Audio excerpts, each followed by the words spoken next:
What's up, everybody, and welcome to the third episode of the Ferda Pod. I'm Connor Farrell.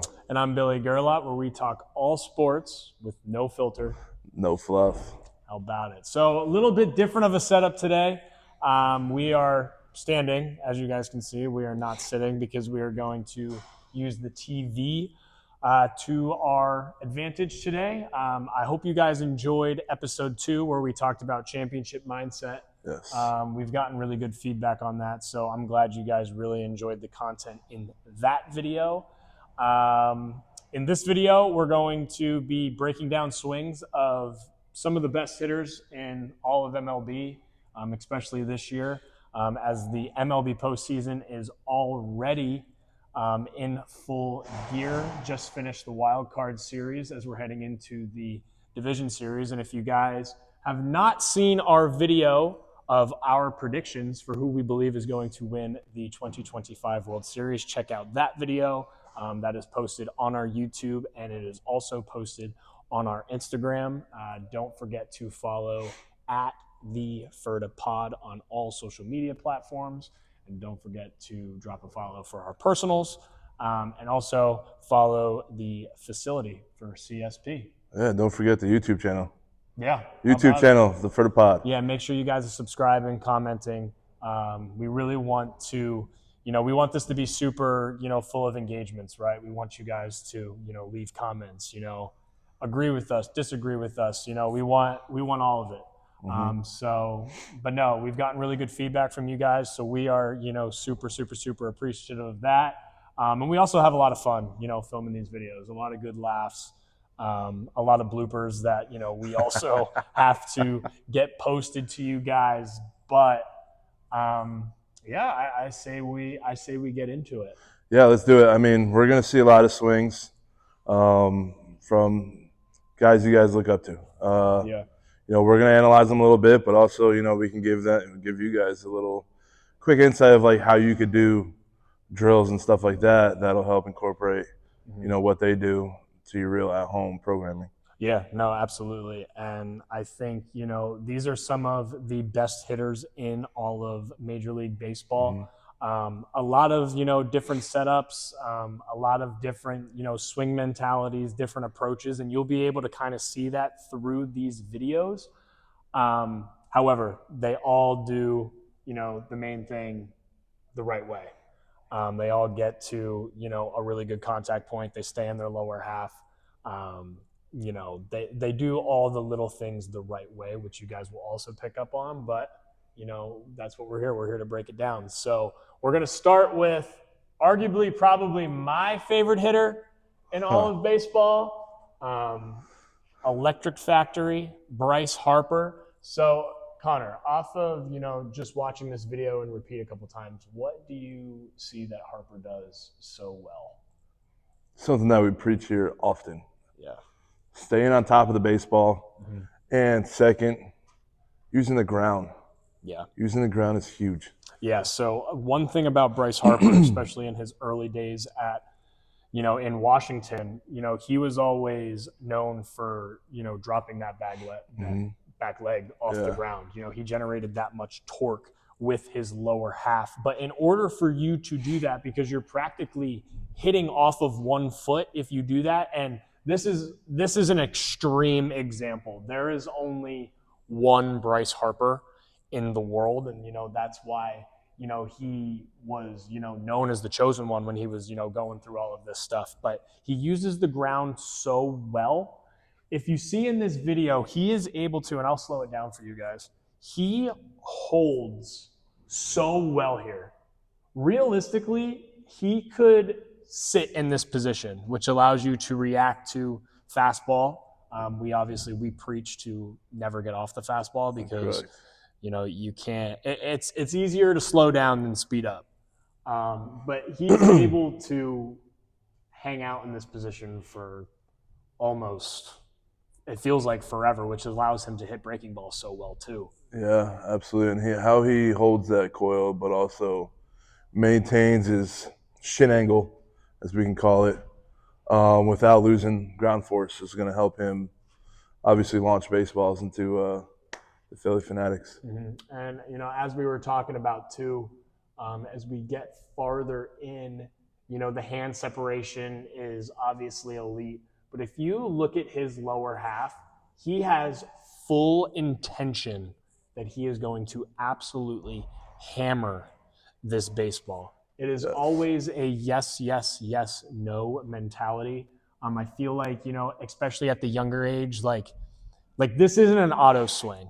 You know what I mean? Like when we mean like that yes, yes, no mentality, it's not an auto swing where it's like see ball, I'm swinging no matter what, I'm going to get lucky. This is, I am going to attack this baseball regardless of where it is pitched in the zone. But yeah, no, I just think, he is in such a great position to hit here. As we progress through, he does have a little bit of a shift forward because he has an aggressive forward move, but he's able to control that because he is such in his back hip and that coil that Connor was talking about early.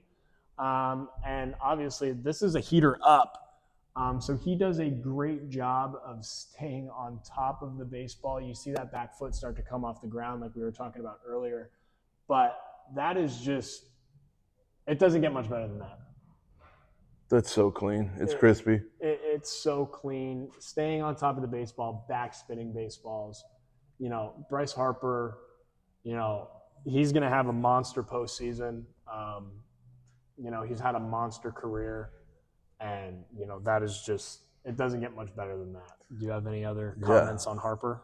I mean, I would just say if you could scroll back a little bit, you could just show our viewers where his hands are at front foot strike. They're not already creeping forward. They are still back in that loaded position, right? You want to create, that elastic band, build up tension per se, so it unleashes through the baseball. And I think this youngster, this guy's been around the block, for X amount of years. Yeah. But he's been doing it at such a high level. And executing those little things like leaving those hands behind and turning, like we normally say, is like from the belly button or on axis. Yep. He's able to create that power and that whip through the zone, which, lets him stay on his pitches long enough. Yeah. So he's not missing them. Yeah. And I do want to make one more comment before we move on to the next hitter. One thing that you're going to see with all of these hitters is watch how still his head is. That head is not moving at all. It might appear that it is, but it's not. It's not. He has full visuals on where that ball is. And, like we said, it's just gorgeous. It's just gorgeous. Anything else on Harper? No, I just feel bad for that pitcher. Yeah, I feel bad for that baseball. So, the next guy, what a season this guy has had. 60-plus pumps from the catcher. As a catcher, as an everyday catcher. Not only just the catcher, switch-hitting catcher. Yeah, switch-hitting catcher. So this Jorge is obviously Posada-esque. It's unbelievable what he did this year. This is him from the left side. I think his lefty swing is a lot cleaner, but we also have two other righties on the video. We chose two lefties and two righties, so we are going Cal Raleigh from the left side. So I will allow you guys to watch this before we break it down. I was talking to Connor before, we started this video, and this is just this swing is what makes hitting coaches, baseball players, like this is what gets us excited. This is what gets us excited. So, Connor, your initial thoughts on Cal Raleigh here? He's another guy that just does the little things the right way. His idea of hitting baseball is just to terrorize baseballs, the same as Bryce Harper.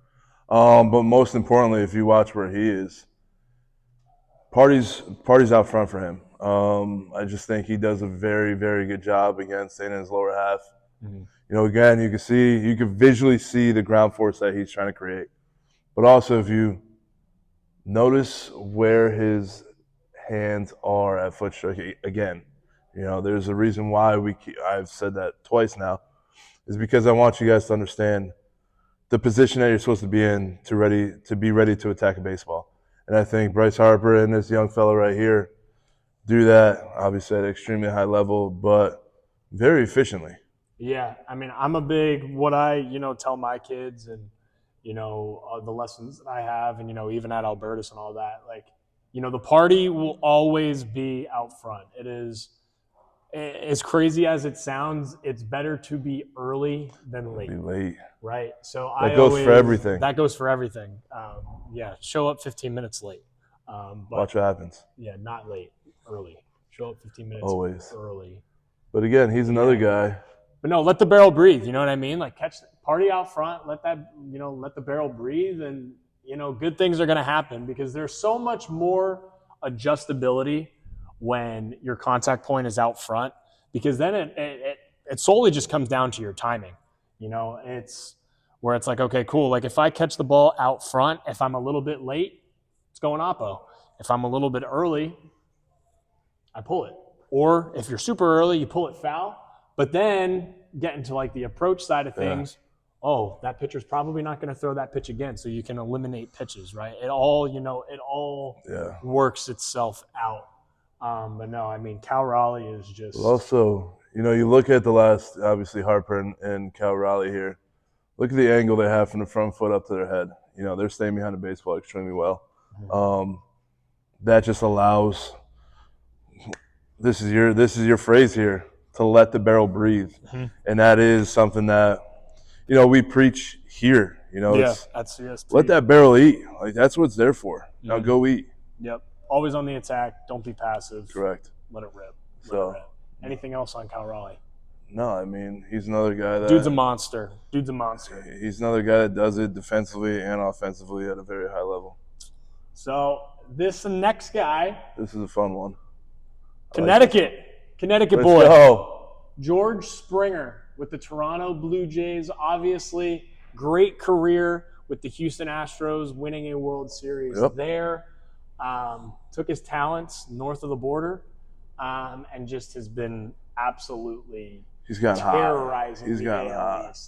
Yeah. So, what are your initial thoughts on George Springer? Now, at least for me, some people might think that this is an upward, barrel path. Because if I break this down in slow motion, it looks like he's dropping the barrel there. But then, right at contact, he's right where he needs to be. I'm going to assume with the trajectory of this pitch, this is a breaking ball. It's a spinner. Yeah, that's a spinner. But like Cal Raleigh, like Bryce Harper, where are we catching that baseball? Out front. Let the barrel breathe. Let it eat. There's that same angle we talked about a minute ago. Staying behind the baseball. No, zero head movement.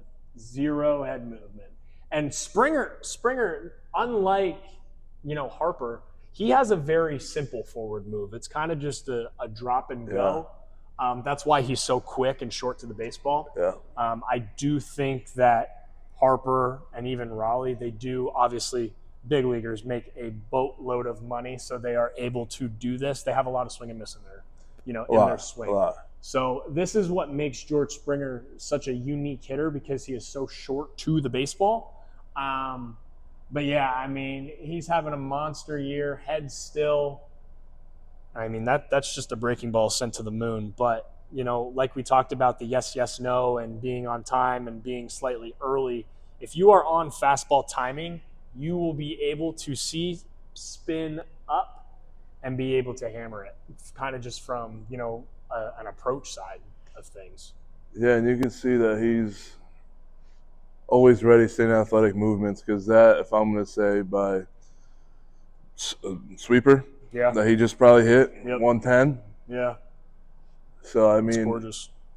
It's nice to have a guy like that from your backyard. Yeah, it's gorgeous. Yeah, no, he Yukon guy, Connecticut born and raised. Born and raised. There you go. Born and raised. Yeah, how about it? So he's representing our lovely state of Connecticut. He's doing a great job. No, his hands don't roll over. Yeah, no. Look where his hands finally rotate. And one thing I do want to add while this is kind of playing in the background. So another thing that we kind of come across, especially when we're coaching, our youth teams and all that, the rotation of the back foot, right?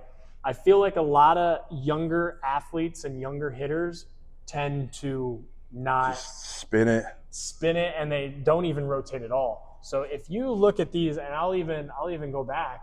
Someone tells you to squish the bug, I'm gonna pull a Josh Donaldson out. Say no. There you go. Rotation on the back foot. We go to Cal Raleigh.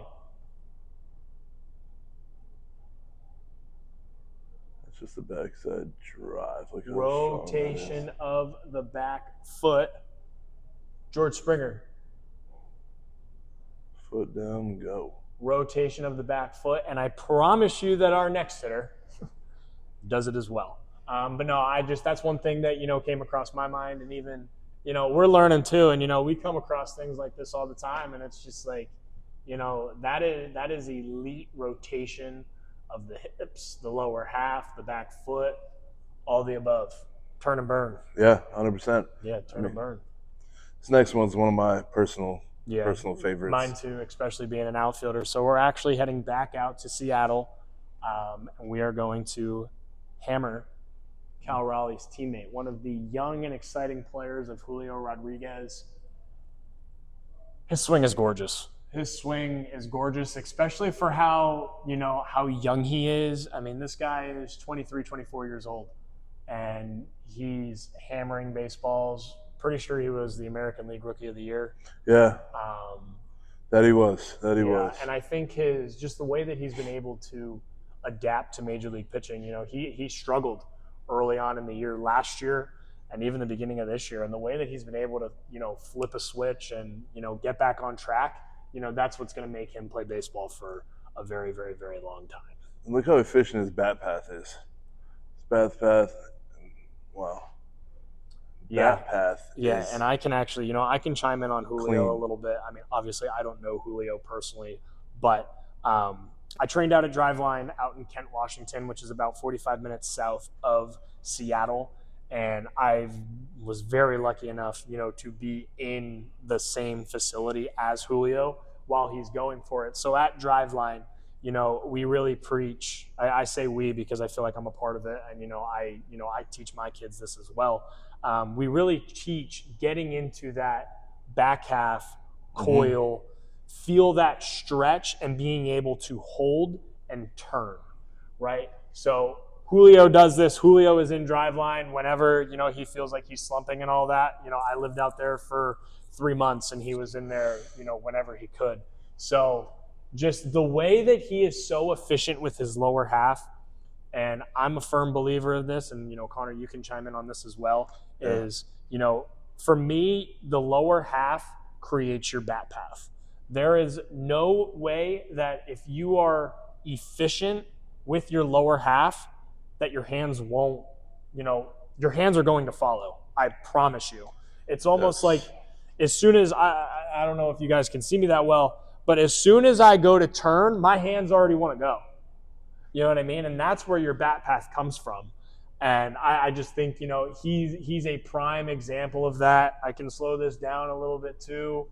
He has that kind of that hold screw into the back foot like Harper does. Clears the hips. There's his turn. Party out front. Head stays still. I mean, it's gorgeous. And, like we said in the beginning of the video, like all these guys, do such There's another guy with that angle. Yeah, I mean, his hip hinge is just... Even with the forward move, he stays on it. Stays with it. It's outstanding. Until foot strike, which is great. And if obviously he's a heels guy, so he's thinking belt or belly button to the plate, creating that hip hinge, kind of where his back half would be almost pointing up. So it's almost like you think about, a little bit of a tilt and thinking belly button over the plate. Because, it's weird because especially in baseball, like when you think of perfect posture, you think of, standing up straight and all that stuff. But in baseball, that's not good because if you're standing up straight, you're coming across the zone like this. And that's where your rollover is, all that comes. Correct. But as soon as you create that tilt and change your posture to this, there's your bat path. And, it's crazy. And, he does such a good job of it. He does an unbelievable job of it. So shout out Bruce Bochy. Yeah. Unfortunately got fired last week. But still an unbelievable coach. I have no doubt that he's gonna find a spot, and we'll probably win another World Series. Yeah, the guys got it. Is there anything from these last 4 hitters that we showed that you want to go back to? Is there any that you want to chime in on?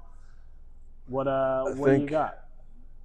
I think we covered most of it. There are some little tidbits that I think we're gonna add when we go into more specifics of the swing. That will bring these guys back up there just so we can kind of see how it correlates between what we're doing with the youth and to how the pro guys do it. So Absolutely. I think that would be a good little, another series per se for, viewers at home that, yeah, for sure. You could take this and use it as, your little at-home guide of hitting, we can call it.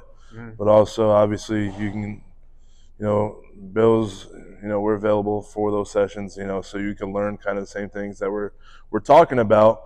But also, winter's almost coming, and those guys that, not necessarily those 4 guys, but there will be, your professional hitters that, and high-level collegiate hitters that are draft eligible that will be here in the winter, with the live at-bats and stuff that we do. Yeah. And you'll be able to see those guys always sitting there thinking about, all right, where's my spine angle or where's my hinge?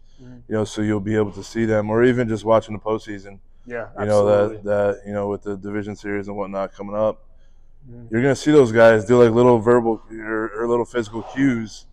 Like I always sit there and I watch like an Aaron Judge, being a Yankees fan. He's always like slamming his back hip or he's doing something to create a feel.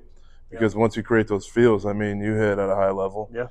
Once you create a feel, then you're able to know how to adjust the feel. Yeah, and or what to correct. Yeah, and I think there's one thing that you have to add to that is like you have to be adaptable and you have to be able to, learn and, process information and be able to adapt. Because one thing that I can add is I promise you pitching is not getting any slower, right? Pitching is improving, right? You got guys like Paul Skeens out here throwing 100, 101 every single time that he's out on the bump.